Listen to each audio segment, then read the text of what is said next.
3 chiffres sortiront demain sur le nom de CPI et la majorité des traders ne savent pas le lire. Le premier, c'est le CPI YOY.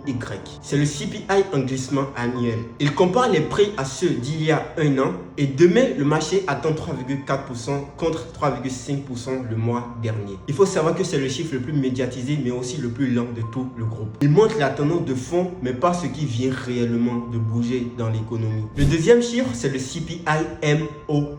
C'est le CPI mensuel. Il mesure les indices des prix de consommation d'un mois à un autre et pour demain, ça sera de juillet contre juillet. L'atteinte demain est de 0,1% contre moins 0,4% le mois passé. Et ce chiffre, il faut savoir qu'il est instable et peut être tiré par un seul facteur comme l'énergie. Donc, c'est pas conseillé de le lire séparément. Et le troisième chiffre, c'est le core CPI MOM, le plus important de tout le groupe. C'est le core CPI mensuel. Le core CPI mensuel est le plus important parce que pour calculer le core CPI mensuel, on enlève les deux facteurs les plus importants comme l'alimentation et l'énergie. C'est ce qui fait la différence entre le CPI classique et le core CPI. La différence entre le core CPI et le CPI classique, c'est que le CPI classique mesure les prix d'un panier de biens et services. Exemple, logement, transport, santé, alimentation, énergie. Le core CPI, c'est exactement le même calcul que le CPI classique, moins l'alimentation et l'énergie. Donc demain, le marché attend le core CPI à 0,2% contre 0,0% le mois dernier. Et ceci n'est pas un chiffre stable, c'est une accélération de l'inflation. On passe d'une inflation sous-jacente à l'arrêt à une inflation qui repart à la hausse. Si ce chiffre sort confirmé 0,2% demain ou au pire au-dessus de 0,2%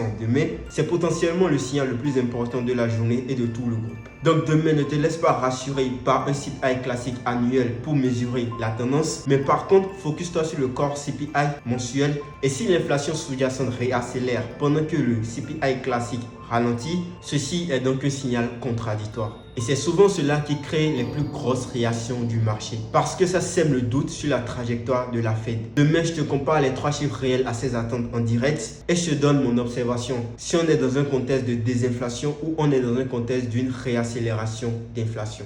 Abonne-toi pour ne pas le manquer.